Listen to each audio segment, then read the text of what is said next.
Bonsoir chers éditeurs d'Ogo Info, je suis Madame Nora Kassa et je suis heureuse de vous retrouver sur ce premier numéro du Rendez-vous Portuaire. Ce soir, je ne suis pas toute seule, je suis accompagnée de Madame Christiane Ebonseko, qui est le conseiller du directeur général de l'OPRAG, mais également chef de projet Octobre et Novembre Bleu Portuaire.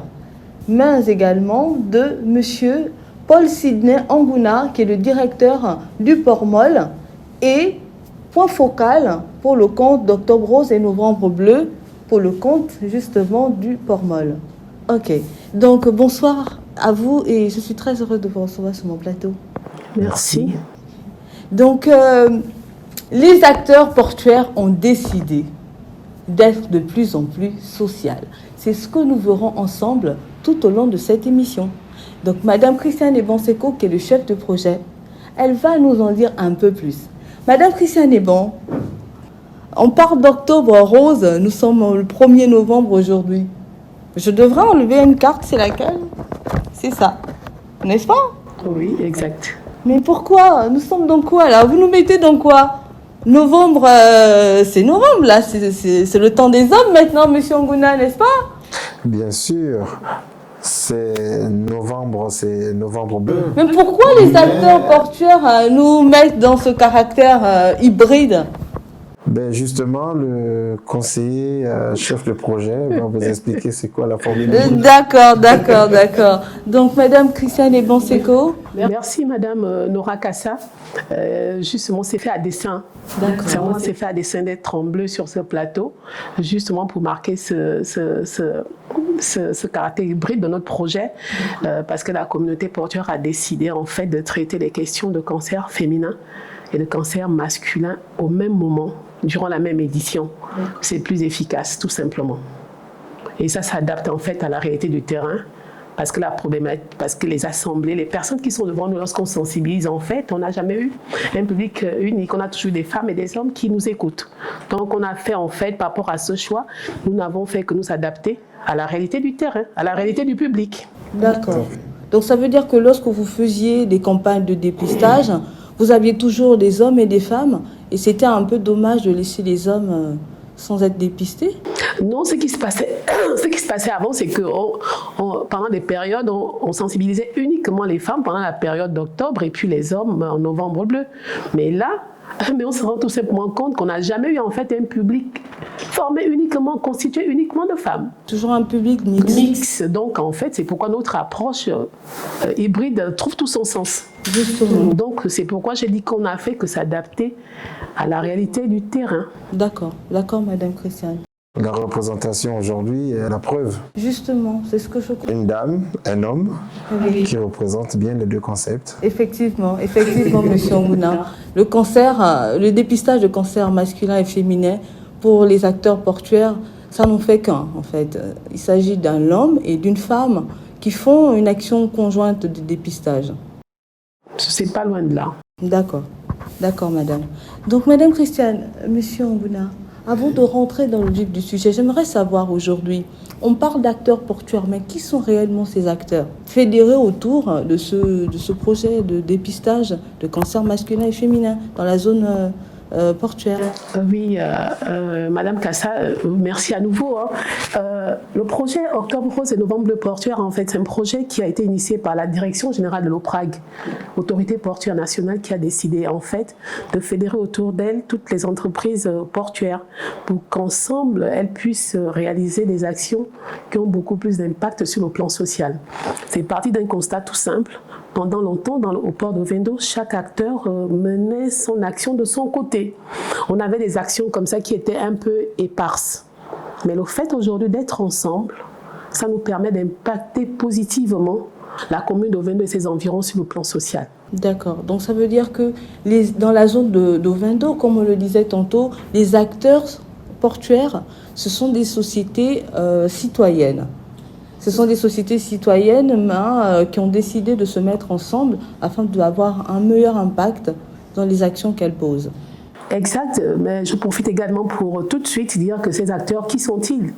qui sont ces acteurs qui sont autour de l'OPRAG cette édition 2023, qui nous accompagnent, qui sont sur le terrain qui seront sur le terrain pendant cette semaine.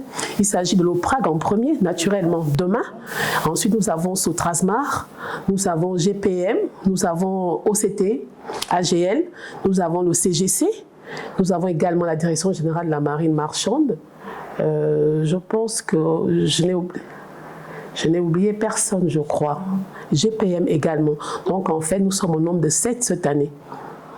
C'est 6 acteurs, en fait, qui vont fédérer autour de l'OPRAG pour réaliser les opérations de dépistage et de sensibilisation pendant une période de 7 semaines. D'accord, madame. Donc, autre chose, madame Christiane, depuis combien d'années dure cette collaboration portuaire ? Sur le plan historique, depuis 2019, l'Office est devenu une entreprise citoyenne. D'accord. Mais c'est depuis 2 ans exactement que l'Office a décidé de fédérer avec d'autres entreprises pour, je disais tout à l'heure, impacter socialement et positivement l'environnement portuaire. D'accord, madame. Et pour cette année, du moins pour cette édition 2023, comment les acteurs portuaires ont décliné leur programme ? Qu'est-ce qu'on aura de façon générale, de façon globale? Comment c'est organisé durant toute la période? Généralement, pour expliquer un peu concrètement comment ça se passe sur le terrain, je disais tout à l'heure qu'il s'agit de ces 7 acteurs avec l'OPRAG, de se positionner pendant 7 semaines dans la commune Ovendo. Il s'agit de quoi concrètement sur le terrain? C'est-à-dire que chaque acteur que j'ai cité tout à l'heure se positionne sur un jeudi pour réaliser son action sur un site de son choix. D'accord. Et lorsque ce site est identifié, l'acteur en question réalise une opération de sensibilisation, de dépistage, mais également, vraiment c'est la plus grosse value de cette opération, c'est-à-dire que ces acteurs profitent de cette période pour réaliser des actions sociales, parce qu'elles sont toutes engagées dans la RSE. Et c'est vraiment ça la grosse plus-value de cette opération. D'accord. Oui. Alléger les populations vulnérables qui accueillent ces opérations de sensibilisation sur leur site. Donc je viens sur M. Ngouna. M. Ngouna, Oui, Madame Kassa. vous édifiez un peu sur le temps. Depuis combien de temps dure cette collaboration, sinon cette fédération d'acteurs portuaires autour du dépistage du cancer masculin et féminin? Alors, Madame Kassa, merci pour la question. Cela fait effectivement 2 ans que l'autorité portuaire fédère toute la communauté portuaire pour lutter contre les cancers masculins et féminins. D'accord. Donc, mais avant cette période, l'OPRAG, on a assisté, on a vu que l'OPRAG avait déjà commencé à mener ce type de campagne avant 2022. Oui, effectivement, depuis 2019, l'OPRAG s'est lancé dans sa politique RSE sur le sujet, notamment la lutte contre les cancers masculins et féminins. Et pour cette année 2023, est-ce qu'il y a un programme qui a été défini de façon particulière? Quel est le programme défini par les acteurs portuaires? Vous m'avez dit tout à l'heure, Madame Eban, qu'on a 7 acteurs. Comment, c'est-à-dire chaque semaine, on a les acteurs qui vont poser des actions conjointes, ou bien chacun aura la possibilité de s'émouvoir pendant le programme? Justement, concrètement sur le terrain, chaque acteur se positionne sur un site de son choix. D'accord. Ça peut être un quartier, ça peut être un établissement où il se positionne pour sensibiliser. Sa cible pour sensibiliser sur les cancers féminins, les cancers masculins, mais également sur la nutrition. La nutrition parce que ce projet, chaque année, il faut qu'on s'arrime à la thématique retenue à l'échelle nationale. Effectivement, cette année, contre les cancers. D'ailleurs, cette année, contre les cancers, je m'engage à une vie saine. C'est pour tout le monde, chers éditeurs. C'est dans ce cadre-là que les experts nutritionnistes également sont mis à disposition de ce programme dans la communauté portuaire pour sensibiliser les Ovendois. D'accord. Exactement. Donc, et puis après, il y a une action sociale qui sera posée dans cet établissement, dans ce quartier. C'est important. Et j'insiste vraiment là-dessus parce que c'est toute la plus-value de cette opération. Ok. Donc ça veut dire que tout au long de ce programme, nous aurons chaque semaine un acteur portuaire qui mènera une action sociale. C'est cela. C'est ça, madame? Oui, en dehors de la sensibilisation sur les cancers féminins et masculins et sur la nutrition, cet acteur portuaire posera également une action sociale à l'endroit des populations qui seront sur le site qui va l'accueillir. D'accord. Donc l'action sociale, c'est le petit plus de la journée, parce qu'on sait déjà que nous sommes dans une journée de sensibilisation et de dépistage. Donc quand on rajoute un don peut-être, je ne sais pas de quelle nature serait l'action à ce moment, ça va être en supplément de ce qui est déjà prévu de façon officielle. C'est quelque chose qui est mûrement réfléchi. Pourquoi? Parce que avant d'intervenir sur un site, il y a d'abord un travail préalable qui se fait entre l'acteur portuaire et les personnes qui doivent accueillir cette opération de sensibilisation. C'est en fonction de l'état de besoin qui est mis à la disposition de l'acteur que l'acteur se positionne pour aider les populations. Ça se fait pas au hasard. Si c'est dans un établissement, par exemple, on l'a vu l'année dernière au lycée d'Aoungu, où une direction générale de la place a fait un don de médicaments dans une infirmerie du lycée. D'accord. Donc, c'est après des échanges avec les bénéficiaires de la campagne de dépistage qu'on identifie le don qu'on peut apporter à ces populations. Oui, oui. D'accord. Donc, puisqu'on parle puisqu'on parle d'une journée pour un acteur au niveau des acteurs portuaires, quelle est la journée de l'OPRAG? L'OPRAG s'est positionné. Quel est le jour qui serait alors destiné à l'Office des ports et rails du Gabon, Monsieur Angouna? Et déjà, Monsieur Angouna, nous savons que le PRAG a 3 sites. Le PRAG a 3 représentations. Nous avons la représentation d'Ovendo, celle de Libreville, où d'ailleurs vous êtes le directeur, et le site de Port-Gentil. Donc, comment, durant cette période, on aura une journée pour chaque site, ou comment c'est organisé?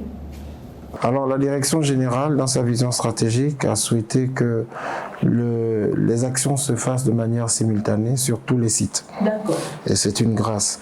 Donc, dès demain, vous aurez le même lancement qu'à Ovendo, qui se fera au Port-Mal.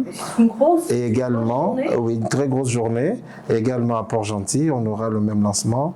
Et au niveau du Port-Mal, on fera pratiquement tout ce qui sera prévu au niveau d'Ovendo, notamment la sensibilisation et l'action sociale en faveur des Gabonais pratiquant les petits métiers. D'accord, d'accord. Oui, effectivement, parce que moi, je fais souvent des courses au niveau du Port-Mal, et nous avons beaucoup de jeunes Gabonais qui pratiquent souvent les caillages de poissons et bien d'autres. Bien qu'au-delà de l'écaillage, nous avons des envoyeurs de colis, nous avons des emballeurs qui représentent plus de 100 Gabonais qui seront notre cible pour cette opération. Je crois que ça va être très bien accueilli par ces jeunes, en fait, qui n'ont pas forcément assez de moyens pour pouvoir bénéficier de ce type de soins. Effectivement. Parce qu'on parle quand même de cancer, et c'est sérieux, les cancers. On parle de dépistage des hommes, c'est la prostate. Effectivement, c'est la prostate.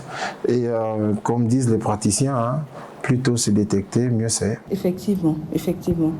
Donc, Madame Christiane Eban, depuis 2 ans, le PRAG, en collaboration avec les autres acteurs portuaires, sont axés sur la sensibilisation d'abord, parce que c'est très important de rappeler ça, la sensibilisation, mais également les dépistages. Donc, Madame Christiane, quels sont les chiffres? Est-ce que vous pouvez nous donner plus ou moins le résultat de tout ça?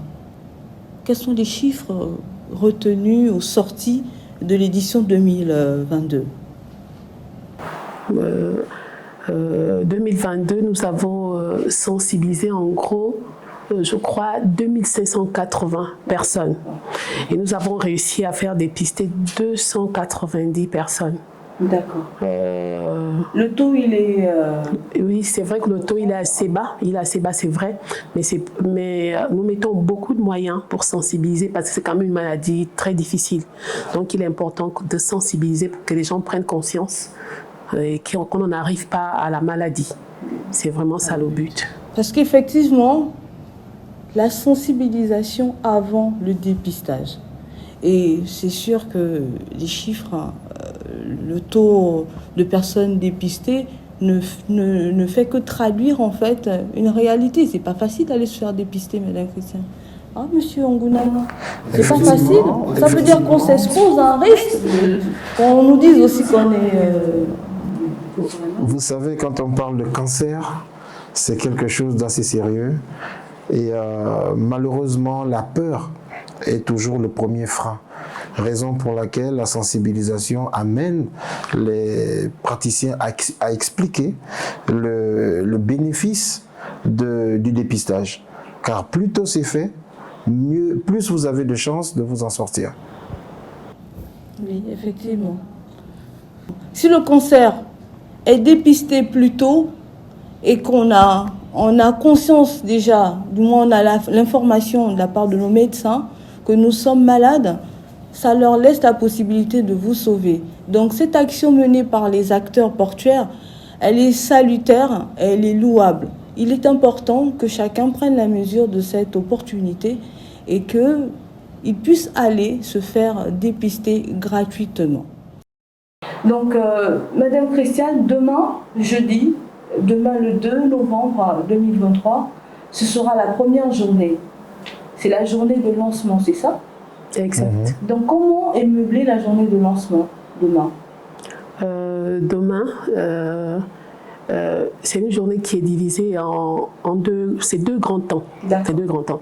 La première étape dans la matinée, c'est vraiment le lancement solennel du projet avec la présence de certaines personnalités, mais également de tous les acteurs portuaires qui sont impliqués dans le projet.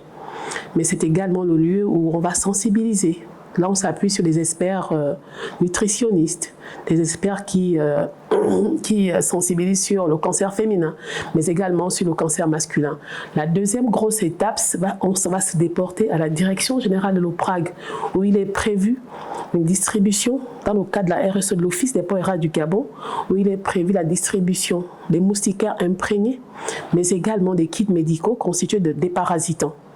Parce que l'OPRAG, comme à l'accoutumée, profite toujours de ce genre d'événements pour marquer, pour s'impliquer davantage et pour être plus proche des populations d'Ovendo. Effectivement. Voilà, pour s'attaquer à la question sociale, pour s'attaquer, pour apporter un peu d'aide à ces personnes qui sont précaires et vulnérables. D'accord. Et quel est le site retenu? Le site, je parlerai plutôt de cible. Le site retenu, c'est au pavillon d'Orient. C'est au pavillon d'Orient à Ovendo. Et je profite également pour préciser les cibles de notre opération sociale. Il s'agit des dockers d'Ovendo, mais également des populations du quartier Port-en-Haut. Ça, ce sont les cibles pour la journée de l'OPRAG. Oui, voilà. Je vous disais tout à l'heure que chaque acteur, chaque opérateur choisit son site, mais également sa cible et surtout le type d'appui qu'il doit apporter. En supplément, oui, c'est ça. Plutôt. Demain, les personnes ciblées par l'Office et ports et rats du Gabon sont les dockers et les populations du port en haut. Donc, elles sont priées de se déplacer. Oui, il y a un travail préalable qui est déjà fait parce que nous avons travaillé au préalable avec le chef du quartier et son bureau, mais également avec le bureau des dockers. Donc, c'est une activité qui est organisée. Les destinataires sont identifiés. Donc, c'est organisé. D'accord, Madame Christiane. Donc, Monsieur Onguna, nous sommes quasiment, nous sommes déjà à la fin de ce premier numéro.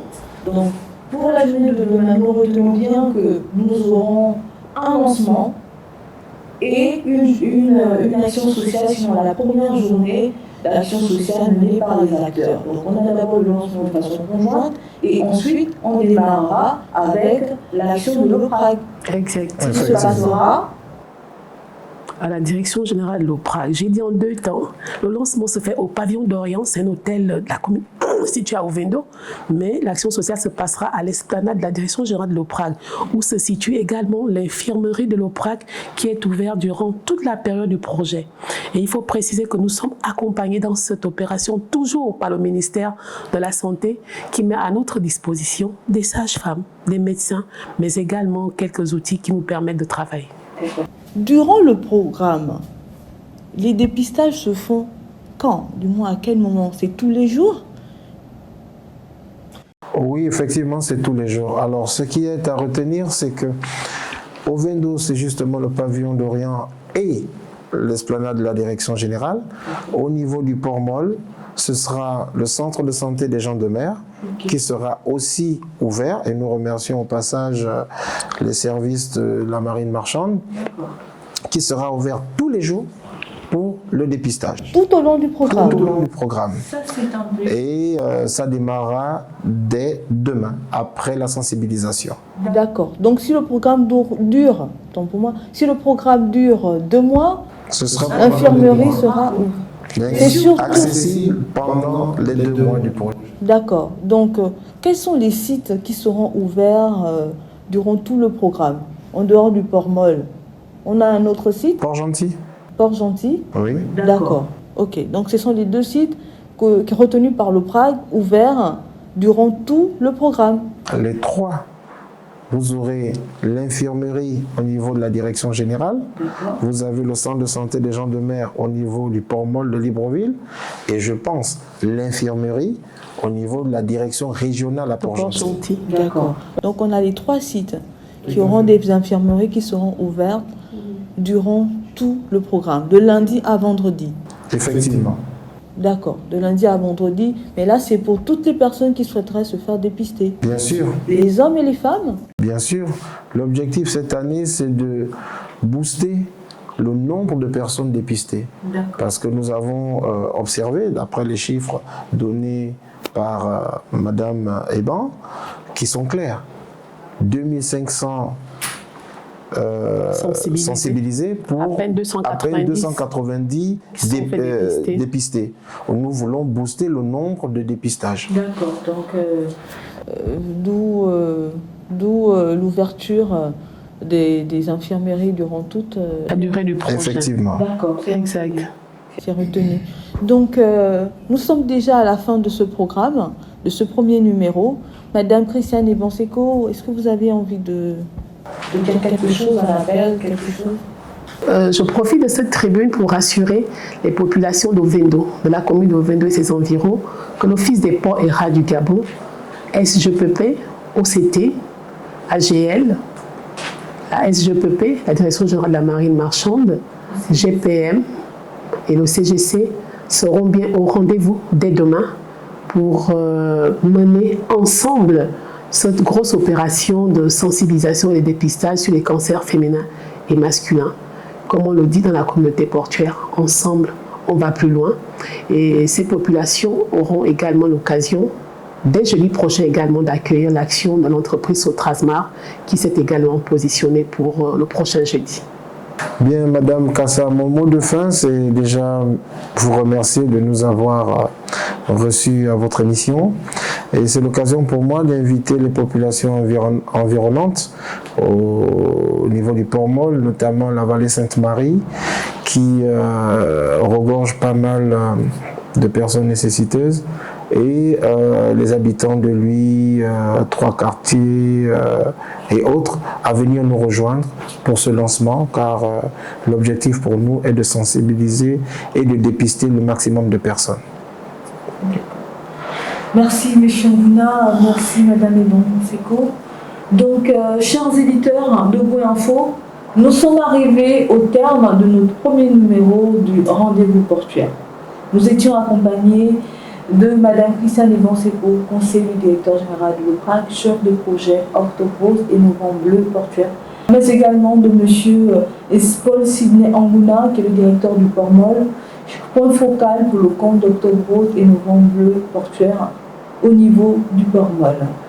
Chers éditeurs, je vous le dis maintenant, il ne faudrait pas oublier que les acteurs portuaires ont ouvert leurs portes afin de pouvoir vous faire du bien. Ce sont des entreprises sociales.